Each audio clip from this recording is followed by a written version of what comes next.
My Pet Slime, Book 2. 6. It's alive. It was a rumbling sound kind of like the one your stomach makes when you're feeling hungry. But I wasn't hungry, and the sound wasn't coming from my stomach or any of my other organs. It wasn't coming from me at all. Who was it coming from? I was alone in my room. At least I was supposed to be. My heart started to pound. I clutched my covers close and looked around. It was dark, but there was a little bit of light coming in through the slats of the blinds. I could see the shapes of things. My bookshelves, my desk, chair, my desk. Oh no, what was that on my desk? My heart pounded even harder. But then I remembered my slime pet. That's all it was. Phew! The room was quiet again. Maybe I'd imagined a rumble. Maybe it was part of a dream. I didn't think I'd been dreaming, but that can happen sometimes, right when you're between being awake and asleep. You can confuse what's real and what you made up in your head. I let my eyes close again. Rumble, rumble, rumble. My eyelids flicked back open. That was definitely not a dream. A breeze blew through the window. Something fell off my bookshelf and onto the floor. It rolled over to the foot of my bed. I was ready to scream for Mom or Dad if I had to, but first I peeked over the edge of the bed to see what had fallen. It was the bottle of dust from Grandma Sadie. Mom must have put it too close to the edge, and the wind knocked it over. Okay, that was NBD. As Claire would say, NBD means no big deal. I almost left the bottle there because my bed felt warm and cozy. But then I realized that I might not remember it was there in the morning. I didn't want to accidentally step on it. I crawled from under the covers and reached down to pick it up. The bottle felt warm in my hands, like someone else had been holding it, and the warmth from their hands was on the bottle. I squinted to try and see the dust. It looked like nothing. No, that wasn't true. Not anymore. Now it looked like it was sort of glowing. My hand that was holding the bottle started to glow a little bit, too. The bottle rumbled in my hand. I knew I heard something. I knew it. You'd think I'd start to feel scared again, but I didn't feel scared. I heard a voice say, "Open me." It wasn't an out loud voice. It was more like a voice in my head, but I listened to it anyway and started to unscrew the top. Then I heard Grandma Sadie's voice. "Don't do that, dear." I stopped unscrewing, but Grandma Sadie had only been worried about the dust being messy. And I'd be careful not to make a mess. My fingers were itching to open the bottle, so I did. A beam of light shot out of the top of the bottle.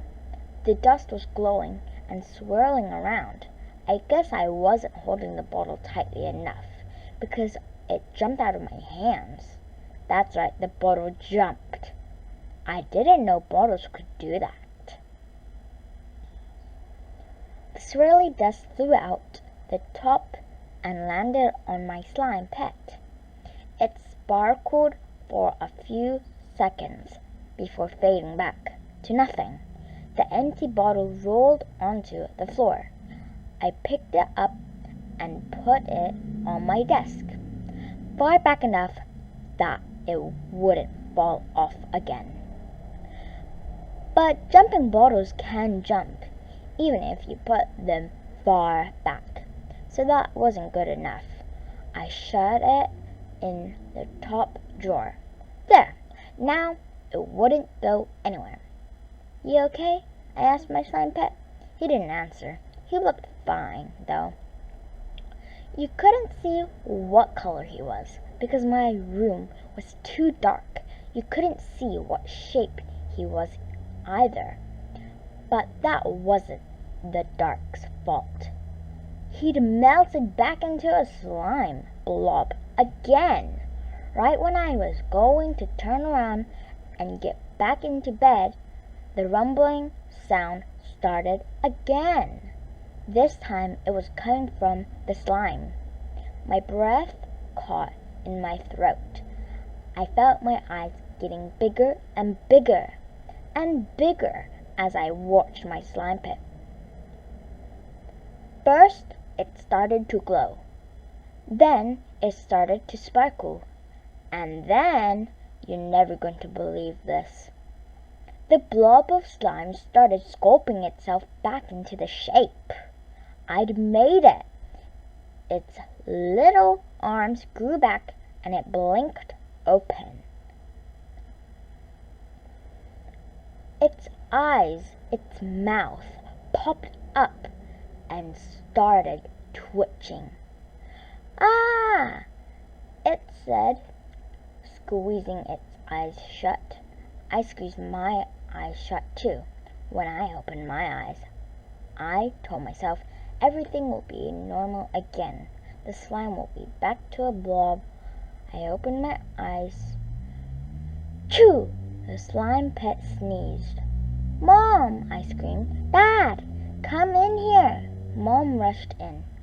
Piper, what's wrong? She asked. I pointed to the slime pet on my desk. It's alive, I said.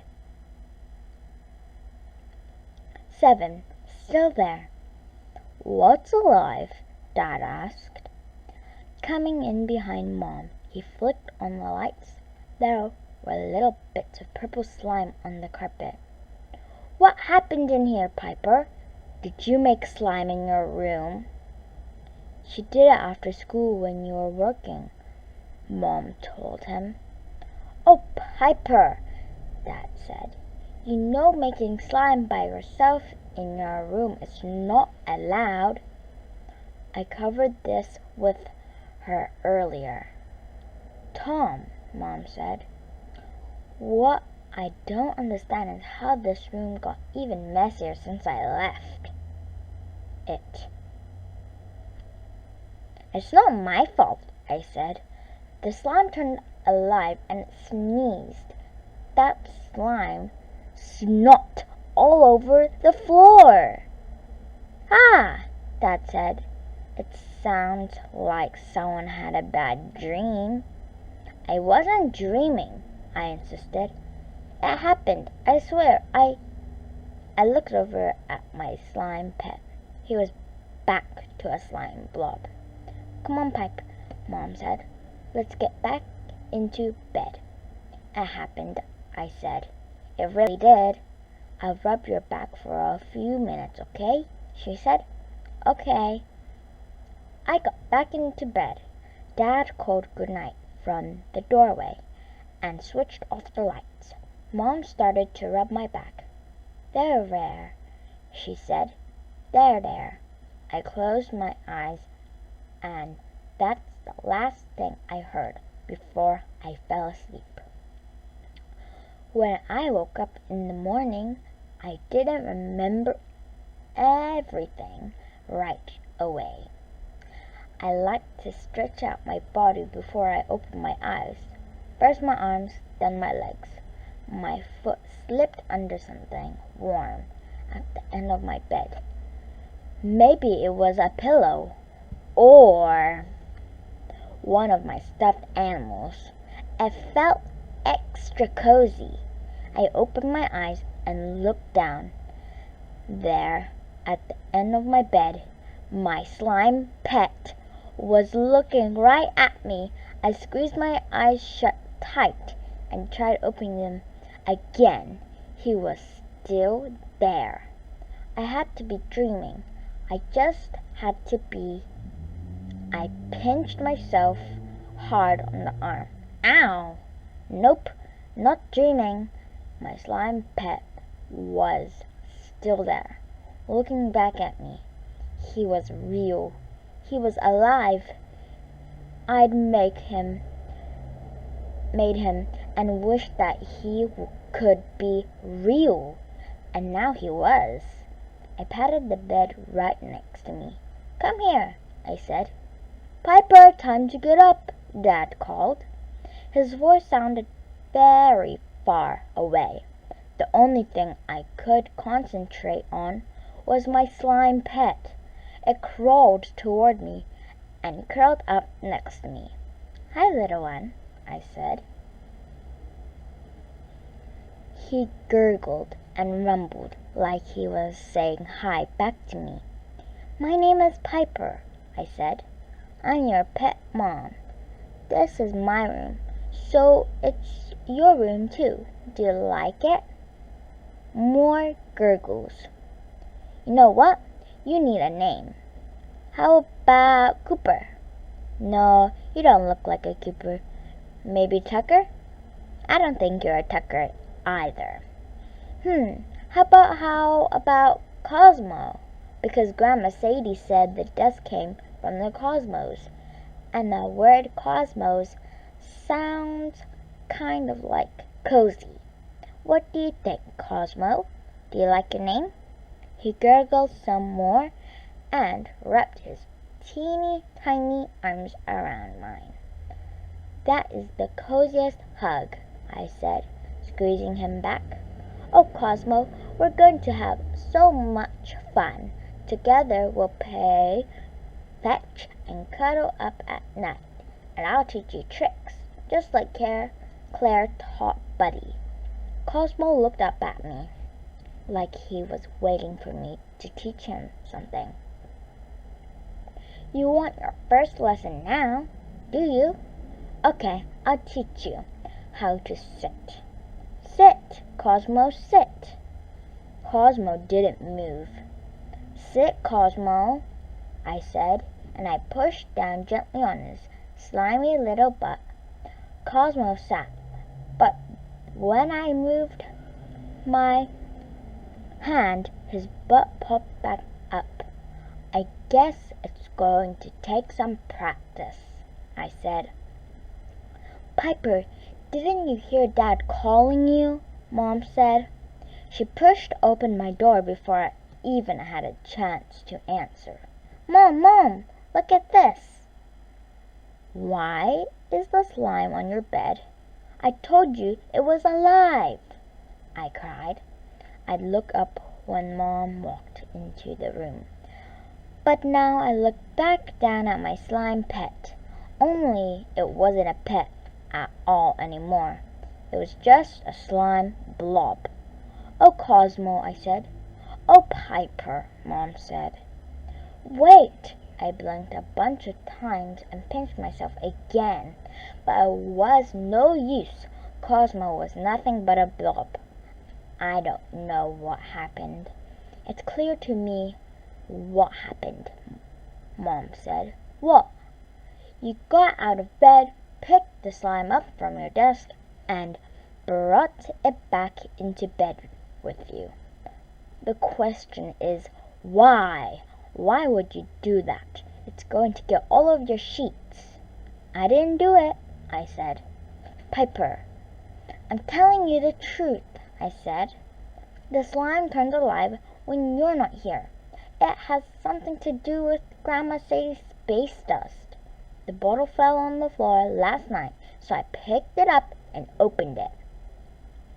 Grandma Sadie told you not to open it, Mom said.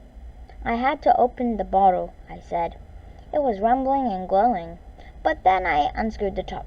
The dust shot out and landed on Cosmo. Cosmo is the slime, I presume. Yes, and then he turned alive. It was like magic. You're a very good storyteller, Mom said. Maybe one day you'll write books like your dad does. But right now you need to get ready for school.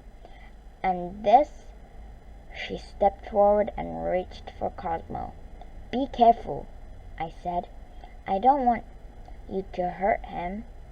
It's just slime, Mom said. I'm putting it on your desk. We'll deal with the cleanup and punishment when you get home from school. She looked at her watch. Shoot, I'm running late for a meeting. Your dad is making breakfast. Do I have to stand here and make sure you get dressed, or can I trust you to do it on your own? You can trust me, I said. Have a good day at work.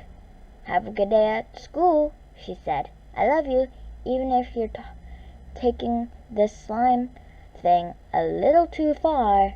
Love you too. She gave me a quick peck on the cheek and walked out of the room. I looked over at Cosmo. Would he wake up again? Would he stay a blob forever? He blinked open his eyes and smiled up at me. 8. Back to school. Here you go, Piper, Dad said. He scooped some scrambled eggs onto a plate. Thanks. I put my backpack on the floor by my feet, extra gently. Whoa, you've got a lot of stuff in there, Dad said. I made a project for school, I told him. It wasn't really a school project. It was Cosmo. I put him into my backpack along with a small blankie so he'd feel all cozy. I'd also cut a few small holes in my backpack. I hoped Dad wouldn't notice them. I didn't have any choice.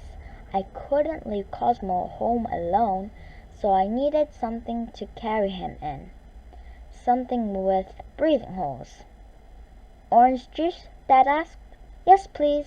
He turned around. I bent down, unzipped my backpack a little bit, and rubbed the top of Cosmo's little head. Here you go, Dad said, placing a glass of juice in front of me. I felt Cosmo's body under my hand, turning from something alive back to regular slime. I was starting to understand the magic, sort of, as long as I was the only one close enough to Cosmo to see him. He turned alive, but when Mom and Dad showed up, he turned back into a plain old slime blob. We're running late, Dad said. You've only got 4 minutes to eat before we have to go. When I finished, Dad handed me my lunchbox. He turned to rinse the dishes in the sink, and I unzipped my backpack again. Hey, I whispered to Cosmo. Sorry, I know it's getting tight in there. I stuffed my lunchbox behind the blankie. Dad turned off the sink, and I zipped up my backpack. I saw that Cosmo was a blob again. Grab your raincoat, Dad said. It's supposed to rain today. It wasn't raining yet, and we speed walked to school. Speed walking is easier for Dad because his legs are longer. I had to jog a little to keep up. Then I worried that Cosmo was bumping around too much, so I kept swinging my backpack forward and peeking inside, with Dad right there next to me. Cosmo was as blobbish as ever. Is it too heavy? Dad asked. I can carry it for you. No thanks, I said. By the time we got to school, Miss Serrato was already at the front of the room, getting ready to teach, I rushed to my seat. "Put your backpack in your cubby, Piper," she said. "I don't mind keeping it by my seat," I said. I wanted to keep it by my seat so I could keep peeking in on Cosmo. "Backpacks belong in cubbies," Miss Serrata said. "As soon as you put your stuff away, we can get started." Everyone was watching me as I walked to the back of the room. My cubby was the second from the end on the left. I hung my backpack on the peg and unzipped it to get my homework folder, and also to check on Cosmo. No one could see him because I was standing in a way that blocked the view. He looked up at me with his big dark eyes.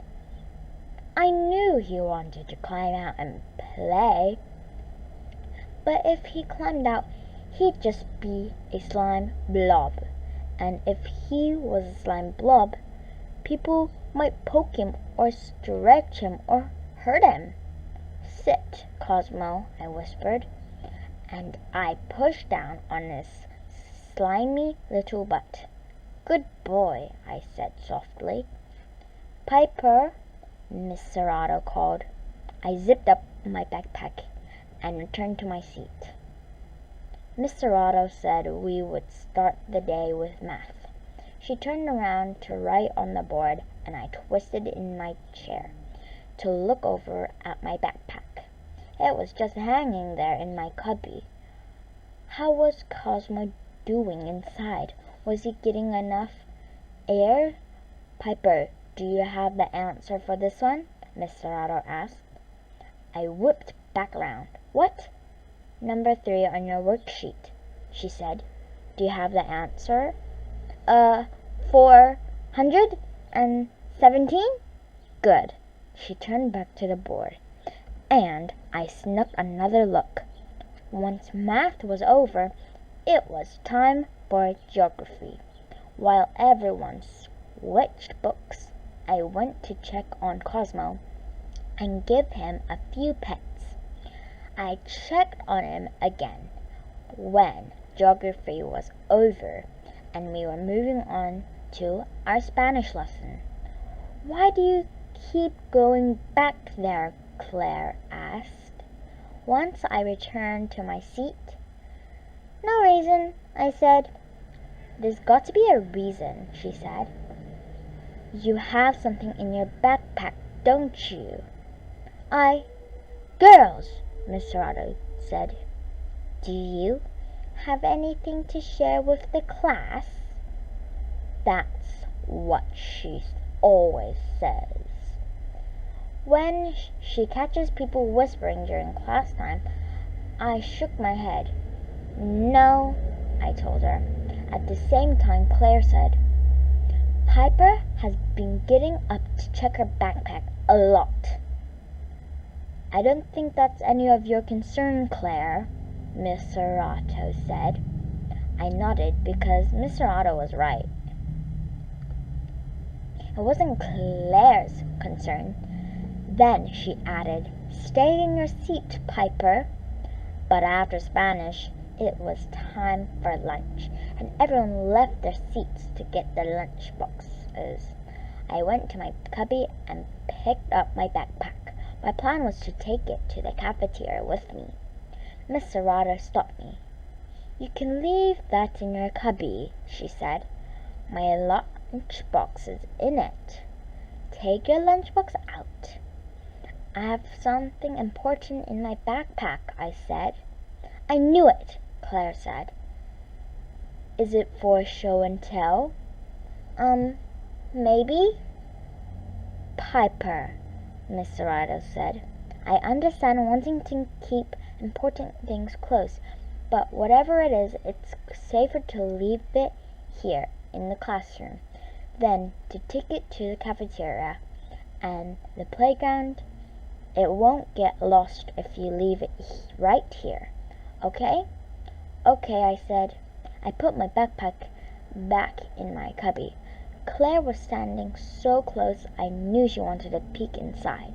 I blocked her view as I unzipped it to take out my lunchbox and gave Cosmo a couple of goodbye pats. When I zipped my backpack up again, I left it about this much open, big enough so if Cosmo needed a bit more air, he could stick his tiny mouth out. "Bye," I said softly. "Did you just say bye to your backpack?" Claire asked. "No," I said. Technically, it wasn't a lie. I didn't say bye to my backpack. I said it to something inside my backpack. "Okay, Class 3B," Miss Arado said. "Let's head out." 9. Lost. I was thinking about Cosmo when I flipped open my lunchbox. Claire leaned over. "What you got?" she asked. I shook my head. "Nothing," I said. I'd never had nothing in my lunchbox before. "Your parents didn't give you anything to eat," Claire said. "Whoa, my parents would never do that." "My parents would never do it either," I said. "At least not on purpose. My dad must have thought my mom made my lunch, and my mom must have thought my dad did." "Do you have anything you can trade?" "Sure," she said. "Really?" JK. JK means just kidding. A few of the other kids at the table started laughing. Eleanor gave Claire a high five. "I only trade when the other person has something good," Claire said. "And you don't have anything at all." She was right. My stomach growled. I was hungry, and I knew I'd only get hungrier and hungrier until it was time to go home. "You can have half my sandwich," Benny said. "Wow, thanks," I said. "Here, have a Twizzler too. I'll pay you back in Oreos tomorrow," I told him. When my mom packs lunch, she gives me 2, but sometimes my dad gives me 3, and I'll give them all to you. "That's okay," he said. "You don't have to." By the time we finished eating, it had started to rain, so we had indoor recess. A lot of kids don't like indoor recess, but I think it's pretty fun. You get a choice of playing board games, doing art projects, or just talking to your friends. I always pick art even though school doesn't have any slime making projects. I can draw things to sculpt from slime when I get home, except today I was being punished, so I wouldn't be allowed to make slime for sculpting. Besides, I was worried about the slime I'd already made. Poor little Cosmo was all alone in Miss Serrato's classroom. I had to go check on him. I couldn't wait until the end of recess, but there was a problem. Actually, 2 problems. 1. Mr. Barry. 2. Mrs. Fisher. Mr. Barry and Mrs. Fisher are the lunch aides. When we have indoor recess, they stand by the big doors at the end of the lunchroom, like they're the guards of us. You can't get out without going past them, and they only let you pass if you need to go to the bathroom or if you're hurt or sick and need to go to the nurse. I didn't want to lie, but I also didn't want Cosmo to be alone. "Excuse me," I said to Mrs. Fisher. "Can I go to the bathroom?" "May you," she said. "What?" "I'm certain you can go to the bathroom," Mrs. Fisher said. "But you're asking permission about whether you may go, right?" "Right. Yes, you may, just as soon as one of your friends comes back with the pass. Oh, I said. Okay. I stood there waiting. It took a long time. Finally, Claire pushed open the door. She handed the pass back to Mrs. Fisher. I couldn't get the sink to turn off, Claire said. Is the water leaking onto the floor? Mr. Barry asked. Not yet, Claire said. I put some paper towels on the floor, just in case. Don't you think that makes me a good citizen? Certainly, Mr. Barry said. Our principal, Mr. Goldblatt, started a good citizen program in our school. If you do good citizen things, you might get picked to do the morning announcements on the loudspeaker. Will you tell Mr. Goldblatt? Claire asked. Sure, Mr. Barry said. Excuse me, I said. Can I have the bathroom pass now? You don't need it, Mrs. Fisher said. I'm coming with you. Uh-oh. If Mrs. Fisher came with me, I wouldn't be able to skip going to the bathroom and really go back to my classroom. I can go by myself, I said. I'm sure you can, she said, but I need to check out that sink. Let's go, shall we? We walked down the hall to the bathroom. I went into one of the stalls and pretended to go while Mrs. Fisher fixed the sink. I counted to 20, then I flushed. When I came out, Mrs. Fisher was standing there. She waited for me to wash my hands in case I couldn't turn the faucet off. But I could. It wasn't a problem at all. It was like Claire made it all up.